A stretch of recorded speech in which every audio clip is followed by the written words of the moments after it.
저는 55년간 심장내과 전문의로 수많은 환자분들의 심장을 지켜봐 왔습니다. 그 긴 여정 속에서 저를 가장 깊이 아프게 했던 순간들이 있었습니다. 바로 응급실에서 심장마비로 갑자기 쓰러진 환자분들을 만났을 때였는데 그들은 대부분 완전히 혼자였습니다. 아시다시피 심장마비는 혼자 있을 때 가장 자주 발생합니다. 통계는 매우 충격적입니다. 심장마비를 겪는 사람들 중 60% 이상이 집에서 혼자 있을 때 발생합니다. 그것은 종종 예고 없이 찾아옵니다. 이른 아침의 고요한 시간, 편안한 오후 휴식 시간, 혹은 그저 저녁에 텔레비전을 시청하는 동안에도 말입니다. 우리가 가장 평범하고 안전하다고 여기는 바로 그 순간에 닥쳐옵니다. 많은 분들은 심장마비를 순간적인 쓰러짐으로 곧바로 끝이 찾아온다고 생각합니다. 그러나 이러한 흔한 인식은 사실 오해입니다. 진실은 심장마비의 70%에는 골든타임이라고 부르는 중요한 시간대가 있는데 이는 대략 10분에서 15분 정도 지속됩니다. 진정한 어려움이자 가슴 아픈 부분은 거의 아무도 그 중요한 시간들을 어떻게 효과적으로 활용해야 하는지 제대로 알지 못한다는 점입니다. 저는 이 문제에 대해 개인적인 경험을 통해 말씀드릴 수 있습니다. 제가 78세 때 직접 겪었으니까요. 어느 날 새벽 3시쯤 저는 갑자기 가슴을 짓누르는 듯한 답답함을 느꼈고 식은땀이 나기 시작했습니다. 수십 년간의 경험을 가진 심장내과 전문의인 저조차도 이 증상들은 의심할 여지 없는 전형적인 심장마비, 즉 심근경색의 징후였습니다. 다행히 저는 제가 알고 있던 응급대처법들을 체계적으로 실행할 수 있었고 큰 합병증 없이 위기를 넘겼습니다. 하지만 솔직히 말씀드리자면 그것은 정말로 무서운 순간이었습니다. 저는 가끔 만약 제가 의학적 지식이 없는 평범한 사람이었다면 어떻게 되었을까 하는 생각을 합니다. 아마 패닉에 빠져 아무것도 하지 못했거나 어쩌면 잘못된 행동으로 상황을 훨씬 더 악화시켰을 수도 있습니다. 최근에도 78세이신 김호철 어르신께서 비슷한 생명을 위협하는 위기를 겪으셨습니다.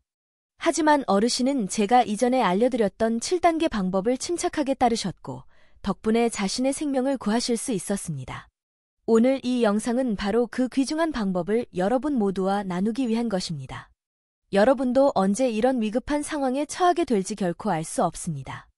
특히 60세가 지나면서 심장마비의 위험은 급격히 증가합니다. 60대에는 40대보다 위험이 5배 더 높고 70대가 되면 10배로 그리고 80대에는 충격적이게도 20배나 높아집니다. 만약 이 정보가 유용하다고 생각되신다면 구독과 좋아요를 눌러 저희 커뮤니티에 동참해 주시기를 부탁드립니다.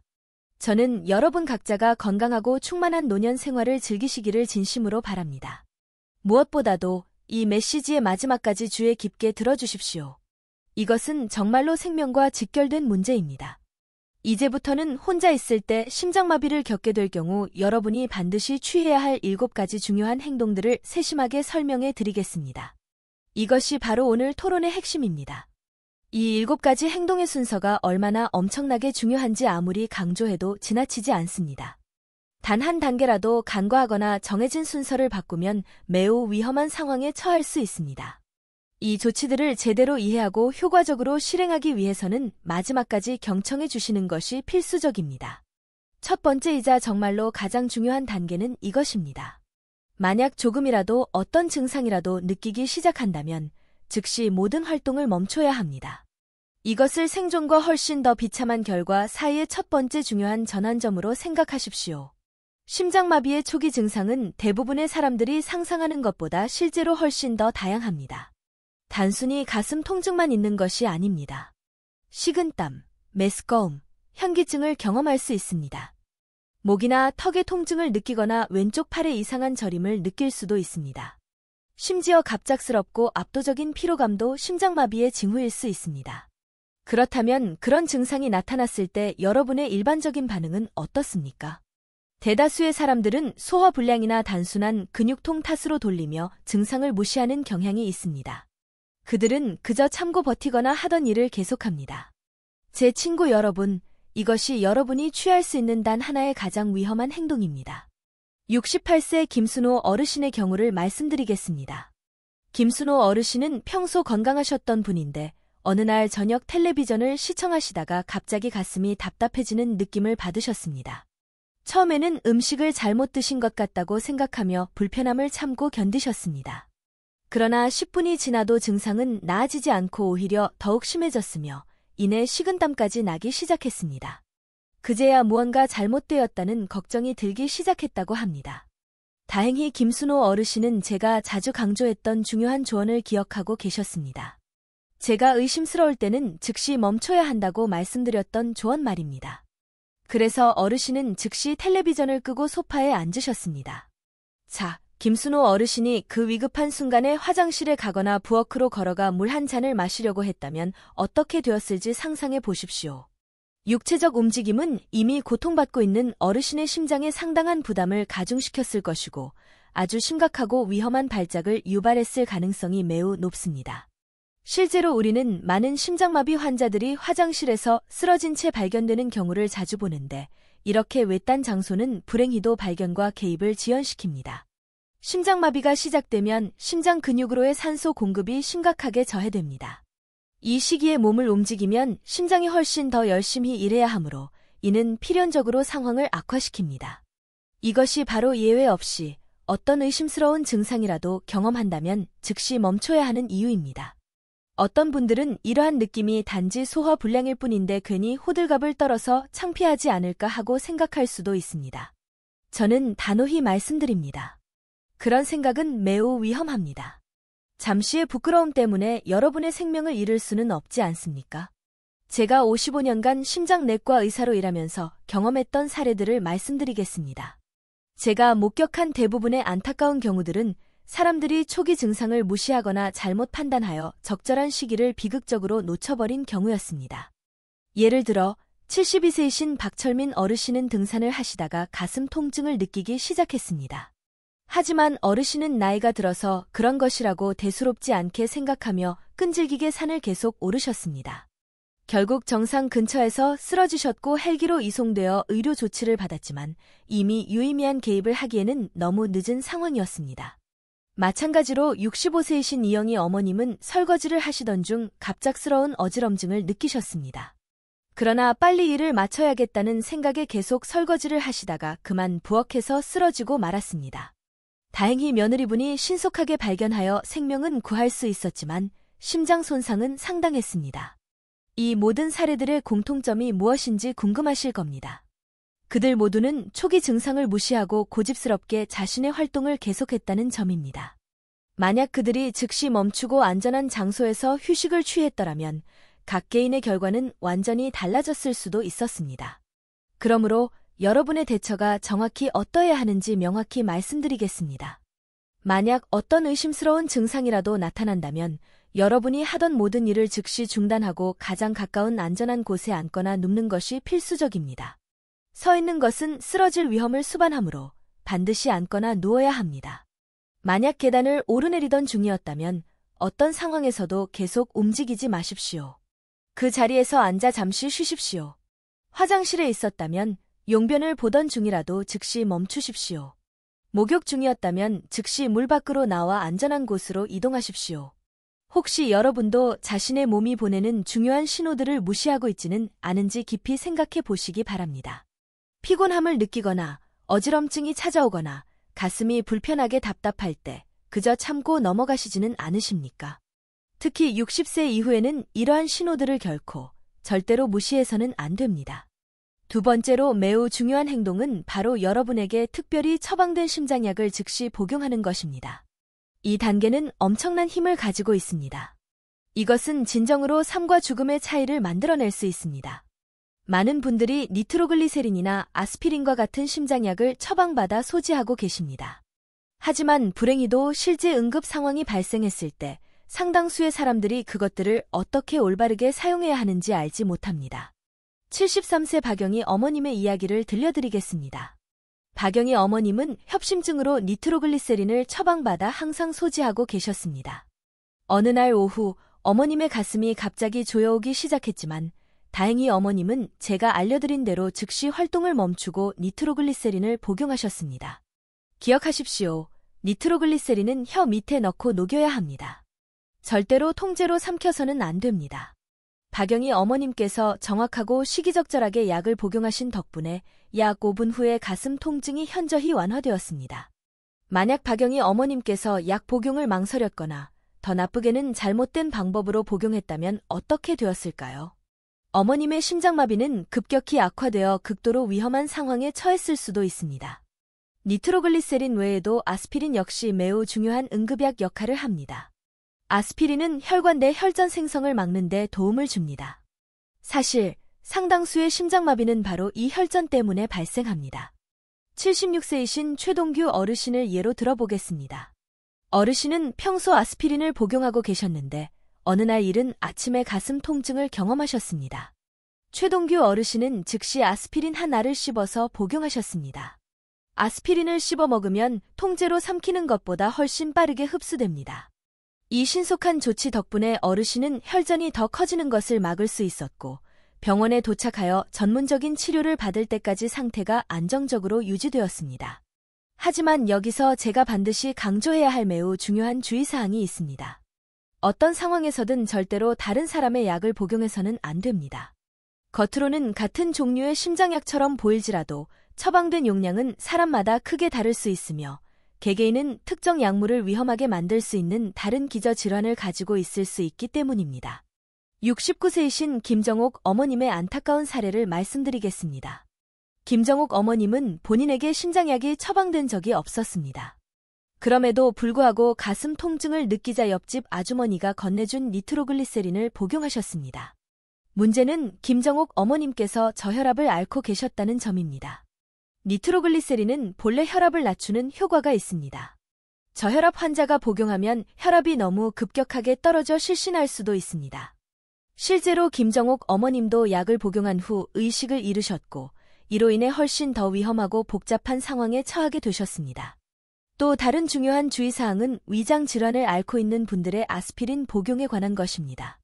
아스피린은 위벽을 자극할 수 있으므로 위궤양이나 위염과 같은 질환을 가진 분들은 각별히 주의해야 합니다. 그럼에도 불구하고 생명이 위태로운 긴급 상황에서는 생명을 구하는 것이 절대적인 우선순위입니다. 따라서 아스피린을 먼저 복용하시고 그로 인해 발생하는 위장 문제는 나중에 따로 치료를 받으시면 됩니다. 이제 이 약물들을 복용하는 올바른 방법을 명확히 설명해 드리겠습니다. 니트로글리세린은 반드시 혀 밑에 직접 넣고 완전히 녹여야 합니다. 일반적으로 2분에서 3분 이내에 녹습니다. 첫 번째 알약을 복용한 후 5분이 지나도 증상이 크게 완화되지 않는다면 한 알을 더 복용할 수 있습니다.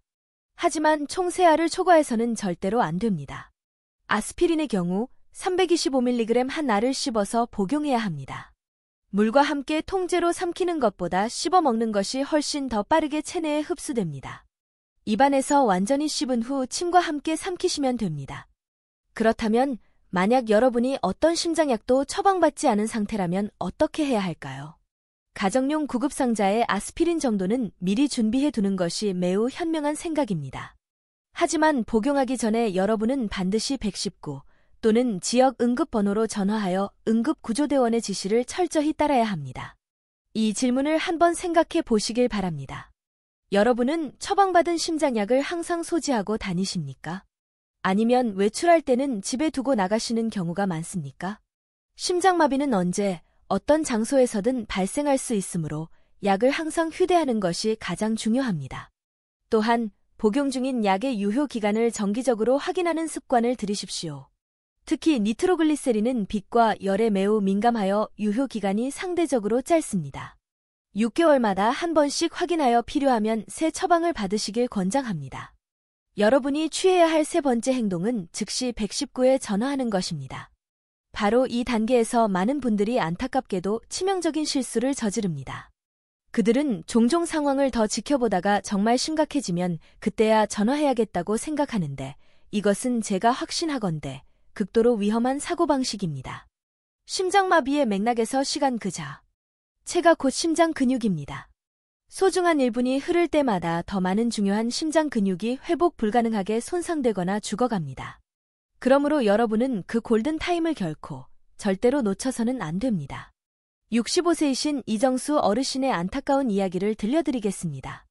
어느 날 저녁 9시쯤 이정수 어르신은 갑자기 가슴 통증을 느끼기 시작했습니다.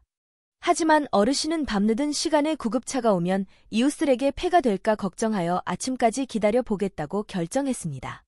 새벽 3시쯤 통증이 참을 수 없을 정도로 극심해지자 그제야 마침내 119에 전화를 거셨습니다. 하지만 그때는 이미 6시간이라는 소중한 시간이 흘러버린 후였습니다.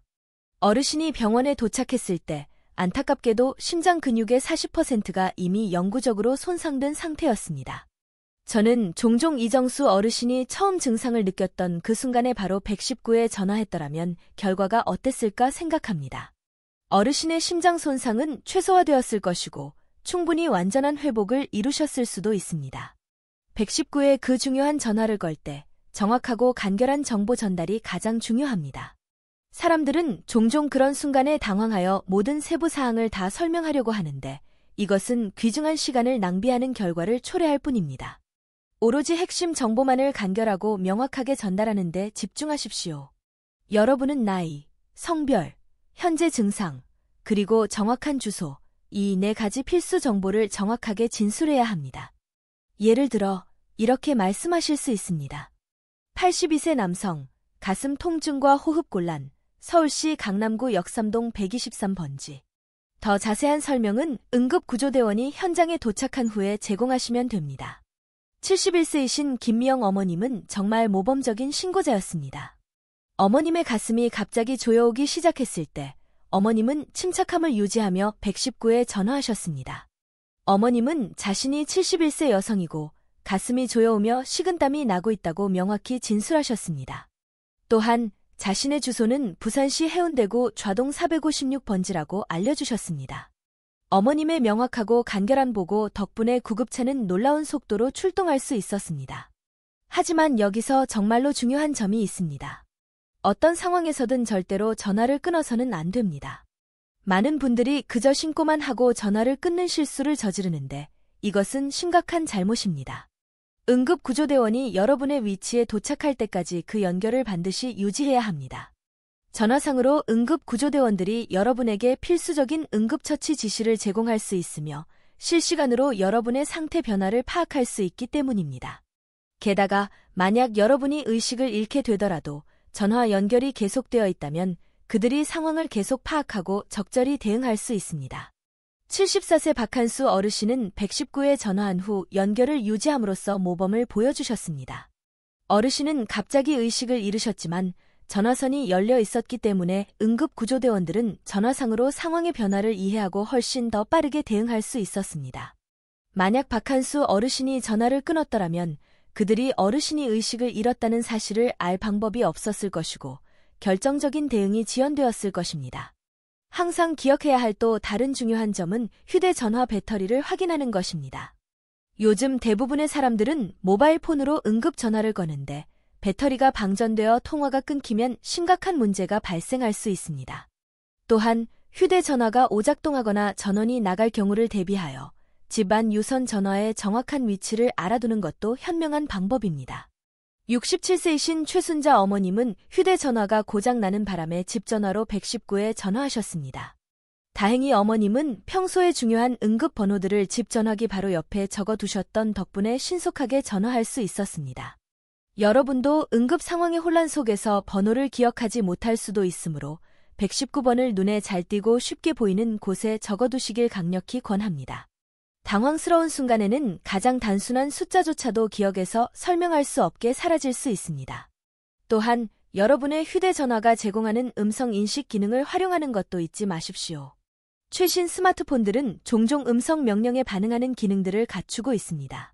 단순히 119에 전화해줘라고 말하면 여러분의 전화기가 자동으로 번호를 걸어줄 것입니다. 손이 떨려서 숫자를 직접 누르기 어려울 때 이것은 특히 유용하게 사용될 수 있습니다. 그 응급 전화를 걸 때 여러분이 절대로 피해야 할 중대한 실수가 하나 있습니다. 그것은 바로 여러분의 증상을 축소해서 말하는 것입니다. 만약 단순히 가슴이 조금 답답해서 전화했다고 말하면 여러분의 응급 상황은 낮은 우선순위로 분류될 수 있습니다. 대신 여러분의 정확한 증상을 완전히 솔직하게 설명하십시오. 가슴이 조여온다. 식은땀이 난다. 숨이 차다. 어지럽다고 명확하게 설명하십시오. 여러분이 이 증상들에 대해 진실하고 정확하게 보고한다면 그들은 여러분의 사례를 높은 우선순위로 분류하여 훨씬 더 빠르게 도움을 파견할 수 있을 것입니다. 여러분이 취해야 할 네 번째 중요한 행동은 바로 현관문을 잠금 해제하거나 열어두는 것입니다. 이것은 많은 분들이 간과하기 쉬운 것 보기에 사소한 부분이지만 실제로는 극도로 중요한 단계입니다. 이런 상황을 상상해 보십시오. 구조대가 여러분의 위치에 도착했는데 문이 잠겨 있어 진입할 수 없다면 어떻게 될까요? 귀중하고 되돌릴 수 없는 시간이 비극적으로 낭비될 것이며 최악의 경우 여러분에게 도달하기 위해 문을 부수고 들어와야 할 수도 있습니다. 71세이신 최한규 어르신의 경험을 들려드리겠습니다. 최한규 어르신은 심장마비 증상을 느끼는 순간 즉시 119에 전화하셨고 곧바로 현관문을 잠금 해제해 두셨습니다. 이러한 선견지명 덕분에 응급구조대원들은 도착하자마자 지체 없이 어르신의 집으로 들어가 즉각적인 응급처치를 시행할 수 있었습니다. 이제 만약 최한규 어르신이 문을 열어두지 않았더라면 무슨 일이 일어났을지 생각해 보십시오. 응급구조대원들은 문을 두드리고 응답을 기다리고 진입을 요청하는 데 중요한 시간을 보내야 했을 것입니다. 그 소중한 2분이나 3분이 이러한 위급한 상황에서 생사를 가를 수도 있습니다. 반대로 정말로 안타까운 경우도 있었습니다. 69세이신 김영철 어르신은 거의 모든 것을 완벽하게 하셨지만 현관문을 잠금 해제하는 것을 그만 잊으셨습니다. 구급대원들이 마침내 도착했을 때 김 어르신은 이미 의식을 잃은 상태였습니다. 그들이 아무리 문을 두드리고 불러도 응답이 없었고 결국 그들은 진입을 위해 문을 부수고 들어가야 했습니다. 응급처치를 제공하는 데 있어 단 5분의 그 지연이 안타깝게도 어르신의 최종 회복에 중대한 영향을 미쳤습니다. 비상 상황 중에 현관문을 열어두기로 결정했을 때 몇 가지 중요한 고려 사항이 있습니다. 첫째, 만약 반려동물이 있다면 여러분은 반드시 그들을 안전한 곳에 격리시켜야 합니다. 개나 고양이는 낯선 사람들이 갑자기 들어오는 것에 놀라 공격적으로 반응할 수 있어 또 다른 장애물을 만들 수 있습니다. 예를 들어 75세이신 박정순 어머님은 강아지를 키우고 계셨습니다. 어머님은 현관문을 잠금 해제하면서도 강아지를 따로 방에 두셨습니다. 이 간단한 조치 덕분에 응급구조대원들은 반려동물의 방해 없이 안전하고 효율적으로 응급처치를 제공할 수 있었습니다. 요즘 많은 분들이 집에 스마트 도어록을 사용하고 계십니다. 이러한 경우 미리 비상 접근 코드를 설정해 두는 것이 아주 좋은 습관입니다. 간단하고 기억하기 쉬운 숫자 조합으로 문이 열리도록 프로그래밍해 두면 위급 상황 시 엄청나게 유용하다는 것이 입증될 것입니다. 스마트 도어록의 또 다른 중요한 장점은 원격으로 문을 열 수 있는 기능입니다. 만약 의식은 있지만 몸을 움직이기 어려운 상황이라면 휴대전화의 앱을 사용하여 문을 열 수 있습니다. 72세이신 이동은 어르신은 바로 이런 시나리오에서 스마트 도어록을 훌륭하게 활용하셨습니다. 심장마비 증상을 느끼고 119에 전화한 후 어르신은 휴대전화 앱으로 현관문을 원격으로 잠금 해제해 두셨습니다. 그것은 정말로 예외적으로 영리하고 효과적인 대처였습니다. 하지만 스마트 도어록에도 한계와 잠재적인 단점이 있다는 것을 인정하는 것이 중요합니다. 정전이 발생하거나 배터리가 방전되면 작동하지 않을 수 있습니다. 따라서 전통적인 기계식 열쇠를 항상 백업으로 준비해 두는 것이 현명한 예방책입니다. 현관문을 열어두는 것을 고려할 때 일부 사람들은 보안에 대한 불안감이나 걱정을 느낄 수 있다는 점은 충분히 이해할 수 있습니다. 그러나 분명히 말씀드립니다. 생사가 걸린 응급 상황에서는 여러분의 생명이 의심할 여지 없이 최우선입니다. 그 결정적인 순간에 여러분의 안녕은 보안 문제보다 훨씬 더 중요합니다. 만약 보안에 대해 진심으로 염려된다면 이웃에게 도움을 요청하십시오. 신뢰할 수 있는 이웃에게 여러분의 상황을 알리고 응급 서비스가 도착할 때까지 현관 앞에서 기다려달라고 단순히 부탁할 수 있습니다. 78세이신 김순덕 어머님은 이 방법을 택하셨습니다. 어머님은 자신의 현관문을 열어두는 대신 아래층 이웃에게 연락하여 자신의 문 앞에서 기다려달라고 부탁하셨습니다. 어머님의 사려 깊은 계획 덕분에 응급구조대원들은 도착하자마자 안전하고 지체 없이 진입할 수 있었습니다. 단순히 현관문을 열어두는 것을 넘어 응급구조대원의 진입을 더욱 용이하게 할 수 있는 추가적인 조치들이 있습니다. 복도나 현관의 모든 전등을 켜두십시오. 만약 어떤 장애물이 있다면 미리 치워두십시오. 특히 신발이나 우산처럼 입구에 무질서하게 놓여있는 물건들은 장비를 가지고 들어오는 구조대원들에게 상당한 어려움을 줄 수 있습니다. 만약 조금이라도 가능하다면 이러한 공간들을 정리해 두시는 것이 좋습니다. 엘리베이터가 있는 아파트 건물에 거주하시는 분들은 엘리베이터의 비상키 위치를 알아두는 것이 현명합니다. 간혹 엘리베이터가 오작동하는 경우가 있는데 만약 그런 일이 발생하면 구조대원들은 계단을 걸어 올라와야 하며 이는 귀중한 시간을 소비할 수 있습니다. 저는 여러분 모두가 잠재적인 비상 상황에 대비하여 집안의 현관 주변을 점검하시기를 촉구합니다. 문을 여는 방법, 열쇠가 어디에 보관되어 있는지 아는 것, 그리고 비상 연락처를 미리 준비해 두는 것은 실제 위기 상황에서 엄청난 도움이 될 것입니다. 여러분이 취해야 할 5번째 핵심 행동은 올바른 자세를 취하는 것입니다. 많은 분들이 이 특정 부분을 간과하는 경향이 있지만 만약 여러분의 자세가 잘못되면 상황은 실제로 더 악화될 수 있습니다. 심장마비가 발생하면 심장에서 신체 나머지 부분으로 가는 혈액 공급이 현저히 줄어듭니다. 이 시기에 올바른 자세를 취함으로써 여러분은 뇌로 가는 필수적인 혈류를 최대화하고 유지하는 데 도움을 줄 수 있습니다. 69세이신 김영선 어머님의 사례를 들려드리겠습니다. 김영선 어머님은 부엌에서 설거지를 하시던 중 갑자기 가슴에 날카로운 통증을 느끼셨습니다. 어머님은 즉시 하던 활동을 멈추고 거실 소파로 이동하여 반쯤 기대어 앉는 자세를 취하셨습니다. 이 특정한 자세가 정말로 중요했습니다. 이것은 완전히 눕지도 않고 완전히 앉지도 않은 중간 자세를 나타내는데 이 자세를 취함으로써 어머님은 심장에 가해지는 부담을 줄이면서도 동시에 뇌로의 충분한 혈류를 유지하는 데 도움을 줄 수 있었습니다. 자, 만약 김영선 어머님이 단순히 계속 서 있었다면 어떻게 되었을지 상상해 보십시오. 어머님의 혈압은 급락하여 갑자기 쓰러질 수 있었고 머리 부상의 위험이 매우 높았을 것입니다. 반대로 만약 어머님이 완전히 평평하게 눕기로 결정했다면 어떻게 되었을까요? 이 자세는 어머님의 호흡을 훨씬 더 어렵게 만들 수 있었을 것입니다. 대부분의 심장마비 환자들이 심각한 호흡 곤란을 함께 겪는다는 것은 흔히 알려진 사실입니다. 이제 올바른 자세를 자세히 설명해 드리겠습니다. 최적의 자세는 소파나 침대의 상체를 약 45도 각도로 올린 채 똑바로 앉는 것입니다. 베개나 쿠션을 사용하여 등을 받쳐 가능한 한 편안한 자세를 만드십시오. 다리는 약간 구부려 부드럽게 올리십시오. 이것의 목적은 심장으로 돌아오는 정맥혈을 돕기 위함입니다. 너무 높이 올리지 마십시오. 무릎 아래에 베개나 쿠션을 두어 지지해 주시면 됩니다. 여러분의 의복 또한 중요한 역할을 합니다. 목이나 가슴을 조이거나 제한하는 느낌을 주는 옷을 입고 있다면 즉시 느슨하게 풀어야 합니다. 넥타이를 풀고 브래지어를 풀거나 벨트를 느슨하게 하면 호흡하기가 훨씬 더 쉬워질 것입니다. 73세이신 장만철 어르신은 이 점을 정말 훌륭하게 이해하고 실천하셨습니다. 가슴 통증을 느끼는 순간 어르신은 즉시 넥타이와 셔츠 단추를 풀고 벨트도 느슨하게 하셨습니다. 어르신은 나중에 이 행동 덕분에 호흡이 훨씬 더 편안해졌다고 저에게 말씀해 주셨습니다. 반대로 여러분이 절대로 피해야 할 특정 자세들도 있습니다. 첫째, 절대로 엎드려 눕지 마십시오. 이 자세는 호흡을 훨씬 더 어렵게 만들고 심장에 불필요한 압력을 가합니다.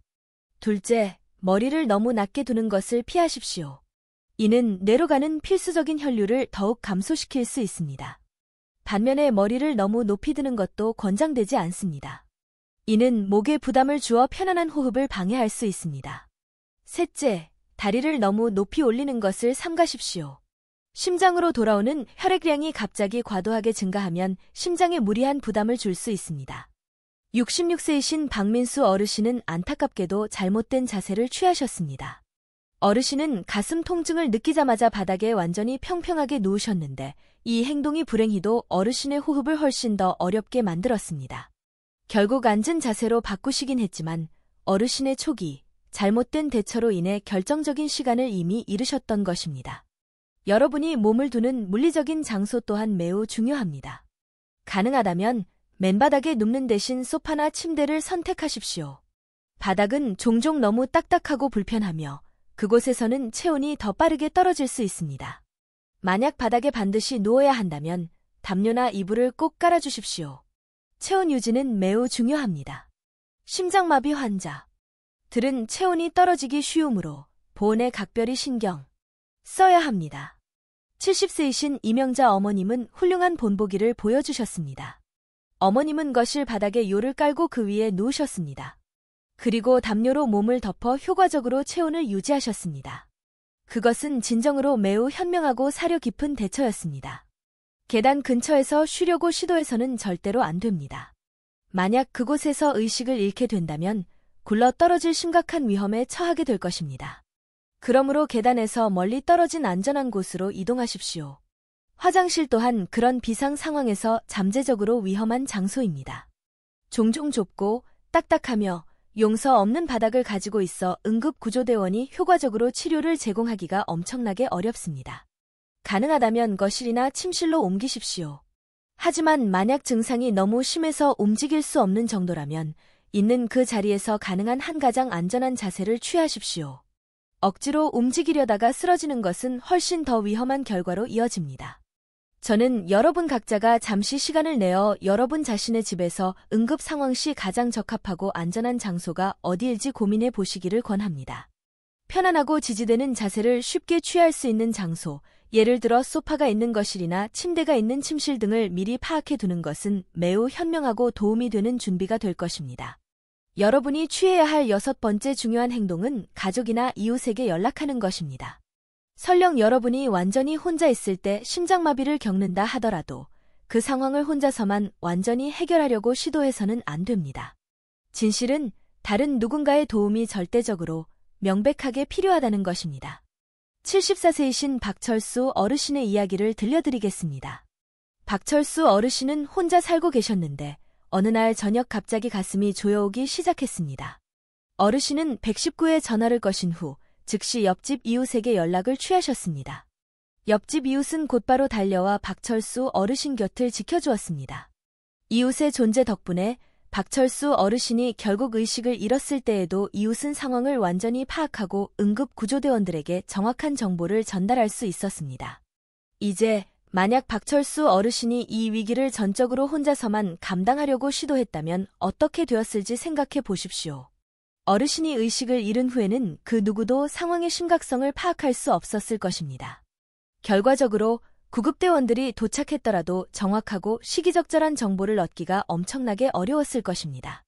가족이나 이웃에게 연락할 때 너무 많은 사람에게 연락하지 않는 것이 중요합니다. 한두 명이 믿을 만한 사람으로도 대개 충분합니다. 너무 많은 사람이 도착하면 실제로 더 많은 혼란과 무질서를 초래할 수 있습니다. 미리 연락할 사람들의 우선순위 목록을 정해두는 것이 매우 현명한 방법입니다. 예를 들어 가장 가까이 사는 가족 구성원에게 먼저 연락하고 그 다음으로 신뢰할 수 있는 이웃이나 친한 친구에게 연락하는 식으로 말입니다. 76세이신 김혜순 어머님은 이러한 비상 상황에 대한 준비를 매우 훌륭하게 해 두셨습니다. 어머님은 냉장고에 비상 연락처 목록을 명확하게 표시해 두셨는데 그 목록에는 아들이 첫 번째 연락 대상으로 지정되어 있었고 그 다음으로는 옆집 이웃이었습니다. 실제로 심장마비 증상이 나타났을 때 김혜순 어머님은 처음에는 아들에게 전화했지만 연결이 되지 않았고 즉시 옆집 이웃에게 연락을 취하셨습니다. 이러한 세심한 준비 덕분에 어머님은 신속하고 효율적으로 도움을 받을 수 있었습니다. 그들에게 연락할 때 상황을 최대한 단순하고 명확하게 설명하십시오. 여러분이 당황하여 모든 세부 사항을 전달하려고 하면 상대방 또한 압도당하고 혼란스러워질 것입니다. 간단한 메시지만으로도 충분합니다. 예를 들어 이렇게 말씀하실 수 있습니다. 저는 김혜순입니다. 지금 가슴이 아파서 119에 전화했어요. 제 집으로 와주실 수 있나요? 그들이 도착해서 상황을 직접 평가하고 판단하도록 하십시오. 요즘은 스마트폰 기능을 활용하는 것도 훌륭한 전략입니다. 위급 상황 시 지정된 연락처로 비상 경고를 자동으로 보내도록 휴대폰을 설정할 수 있는 경우가 많습니다. 아이폰의 경우 전원 버튼을 여러 번 누르면 비상 연락처로 메시지가 자동으로 전송됩니다. 하지만 여기서 매우 중요한 주의사항이 있습니다. 너무 멀리 사는 가족 구성원에게만 연락하는 것을 피해야 합니다. 그들이 아무리 여러분을 깊이 아낀다 하더라도 그들이 여러분에게 도착하는데 한두 시간이 걸린다면 안타깝게도 긴급한 응급 상황에서는 즉각적인 도움을 제공할 수 없을 것입니다. 68세이신 조성민 어르신의 안타까운 사례가 있었습니다. 조성민 어르신은 심장마비 증상을 겪었을 때 멀리 사는 아들에게만 연락을 취하셨습니다. 아들이 도착하는데 1시간이 걸렸고 비극적이게도 그 사이에 조성민 어르신은 의식을 잃으셨습니다. 만약 조성민 어르신이 더 가까이 사는 이웃에게도 연락을 했더라면 훨씬 더 빠르게 결정적인 도움을 받을 수 있었을 것입니다. 이웃들과 정기적으로 좋은 관계를 유지하는 것 또한 엄청나게 중요합니다. 이 조언은 특히 혼자 사시는 분들에게 더욱 큰 의미를 가집니다. 옆집이나 위아래층에 사는 분들과 최소한의 연락이라도 주고받는 것이 매우 유익합니다. 예를 들어 79세이신 박영자 어머님은 평소 윗집 아주머니와 자주 안부를 주고받으셨습니다. 이러한 형성된 관계 덕분에 어머님은 비상 상황에서 주저하지 않고 아주머니에게 연락할 수 있었고 윗집 아주머니도 즉시 내려와 도움을 주셨습니다. 이제 만약 여러분이 정말로 연락할 사람이 없다면 어떻게 해야 할까요? 아파트 관리 사무소나 경비실에 연락하는 것도 실행 가능한 선택지입니다. 이들은 일반적으로 24시간 근무하므로 그들로부터 도움을 받을 수 있습니다. 더욱이 여러분이 정기적으로 방문하는 병원이나 약국에 여러분의 전반적인 건강 상태를 미리 알려두는 것도 유리할 수 있습니다. 특히 만성질환으로 정기적으로 특정 병원을 방문하는 경우 그 병원의 응급실에 사전에 연락해 두면 여러분이 도착했을 때 훨씬 더 빠르고 정보에 입각한 대응을 보장할 수 있습니다. 또한 여러분이 연락하는 가족 구성원이나 이웃들에게 그들이 도착했을 때 무엇을 해야 할지 미리 알려주는 것이 매우 좋은 생각입니다. 당황스러운 상황에서는 사람들이 어떻게 반응하거나 어떤 조치를 취해야 할지 모르는 경우가 상당히 많습니다. 여러분은 그들에게 첫째, 즉시 현장에 와서 환자 곁에 있어줄 것을 지시할 수 있습니다. 둘째, 응급구조대원이 도착하면 환자의 현재 상황을 정확하게 설명해야 합니다. 셋째, 응급구조대원들에게 환자의 현재 복용 약물과 알려진 알레르기 정보를 알려줘야 합니다. 이러한 중요한 세부 사항들을 가족과 미리 공유해 둔다면 실제 응급 상황에서 귀중한 도움이 될 것입니다. 이제 여러분 각자에게 잠시 시간을 내어 진지하게 이 점을 생각해 보시길 촉구합니다. 응급 상황이 발생했을 때 여러분은 누구에게 연락할 것입니까? 그분들이 여러분에게 신속하게 도착할 수 있을 만큼 가까운 거리에 살고 계십니까? 그분들의 연락처가 눈에 띄고 쉽게 접근할 수 있는 곳에 적혀 있는지 확인하셨습니까? 여러분이 취해야 할 7번째이자 마지막으로 중요한 행동은 올바른 호흡 기술을 유지하는 것입니다. 심장마비가 발생하면 대다수의 사람들이 또한 심각한 호흡곤란을 경험합니다. 그러한 순간에 적절한 호흡 기술을 사용하는 것은 여러분의 상태를 안정시키는 데 매우 효과적일 수 있습니다. 67세이신 이순자 어머님의 사례를 들어 이를 설명해 드리겠습니다.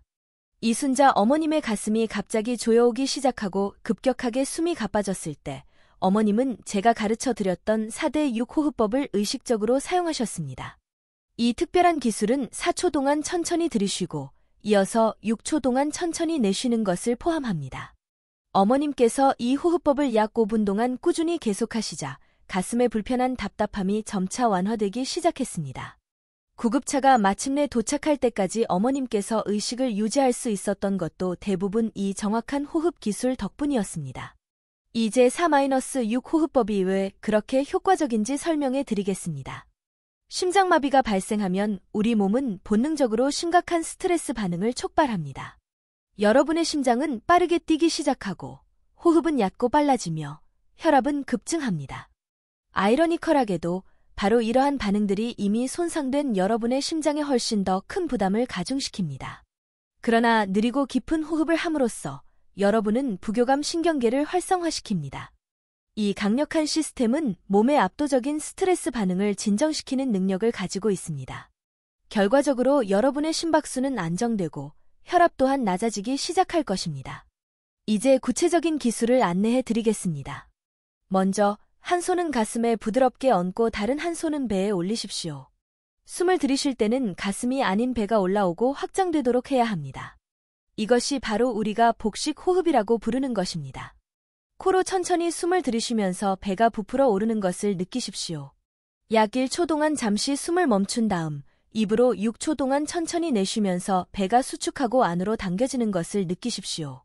처음에는 조금 어려울 수도 있지만 천천히 따라 해보십시오. 4초 들이쉬기, 1초 멈추기, 6초 내쉬기의 일정한 리듬을 맞추는 것이 핵심입니다. 71세이신 김동수 어르신은 이 호흡법을 훌륭하게 활용하셨습니다. 어르신은 미리 꾸준히 연습해 두셨는데 이것이 매우 귀중하다는 것이 입증되었습니다. 실제로 심장마비 증상을 겪었을 때 어르신은 당황하지 않고 침착하게 즉시 복식 호흡을 시작하셨습니다.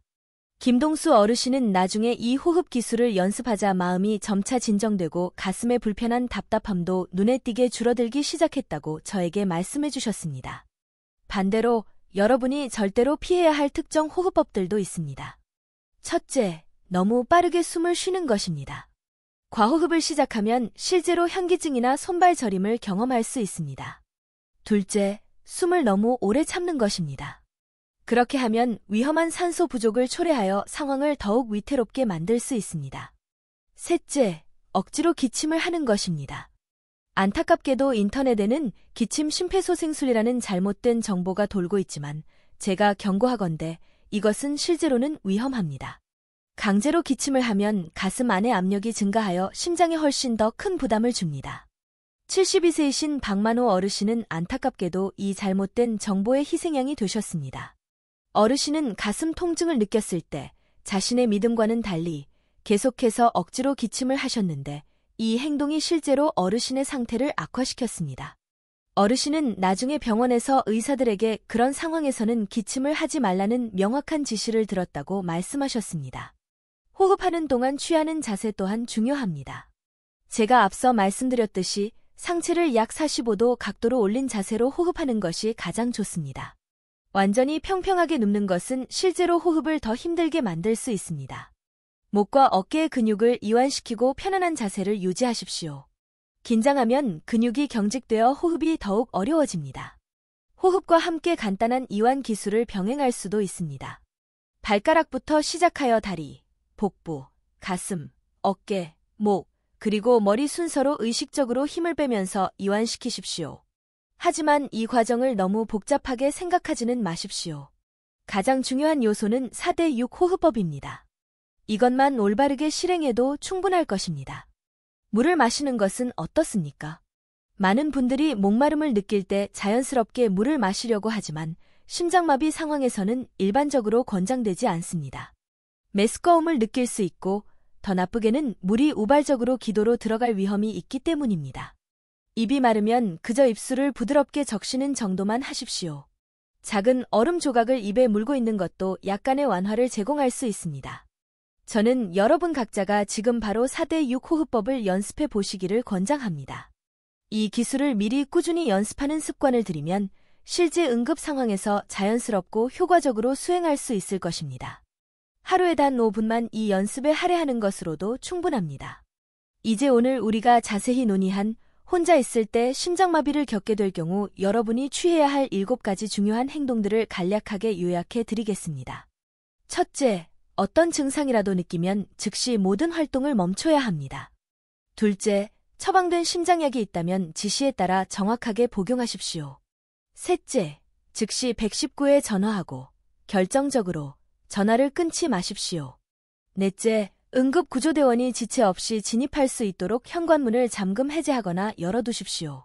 다섯째, 상체를 45도 각도로 올린 올바른 자세를 취하십시오. 여섯째, 가족이나 신뢰할 수 있는 이웃에게 연락하여 그들의 필수적인 도움을 요청하십시오. 마지막으로 7째, 4대6 호흡법을 활용하여 여러분의 상태를 안정시키십시오. 이 7단계를 올바른 순서대로 부지런히 따른다면 여러분은 심장마비 상황에서도 생존 가능성을 크게 높일 수 있습니다.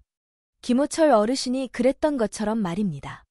어르신은 이러한 방법들을 체계적으로 적용하여 완전하고 성공적인 회복을 이루셨습니다.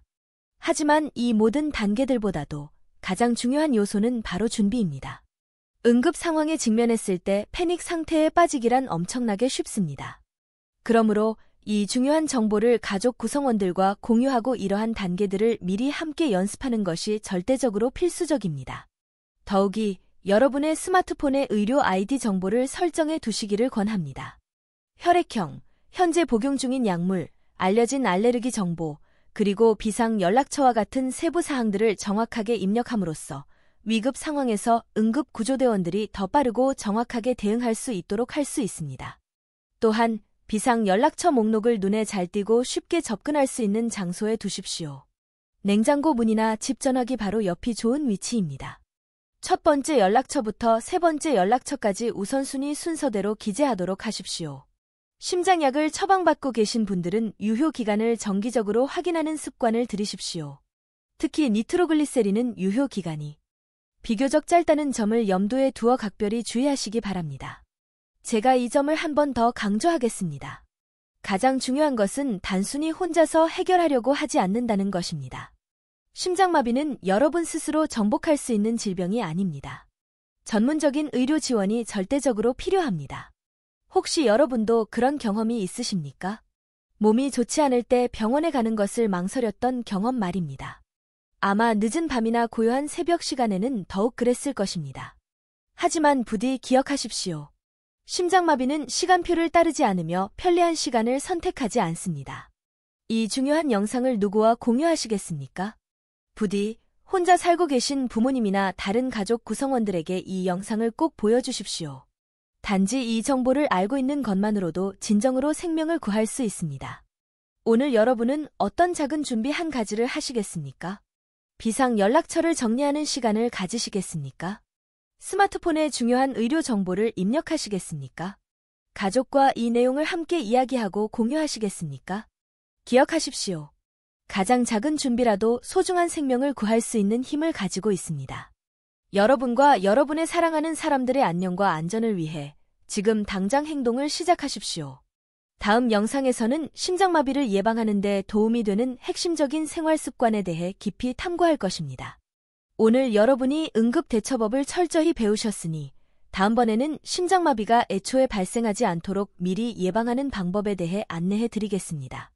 저는 건강한 식단 전략, 적절한 운동 루틴, 그리고 효과적인 스트레스 관리 기술을 포함하여 여러분이 가족과 함께 실행할 수 있는 구체적이고 실천 가능한 다양한 방법들을 소개할 예정이니 부디 다음 영상을 기대해 주십시오. 오늘 끝까지 머물러 경청해 주신 여러분 모두에게 진심으로 감사드립니다. 저희의 향후 콘텐츠를 놓치지 않으시려면 구독과 좋아요를 눌러주시고 알림 설정도 해주시면 감사하겠습니다. 또한 여러분의 경험이나 궁금한 점이 있다면 아래 댓글 섹션에 자유롭게 남겨주십시오. 가능한 한 많은 질문에 답변해 드리도록 노력하겠습니다. 여러분 각자의 건강하고 안전한 나날들을 진심으로 기원합니다. 그리고 오늘 배우신 모든 내용을 반드시 기억하시고 만약 필요하다면 실생활 상황에서 효과적으로 적용하실 수 있기를 진심으로 바랍니다. 다음번에는 모두 건강한 모습으로 다시 뵙겠습니다.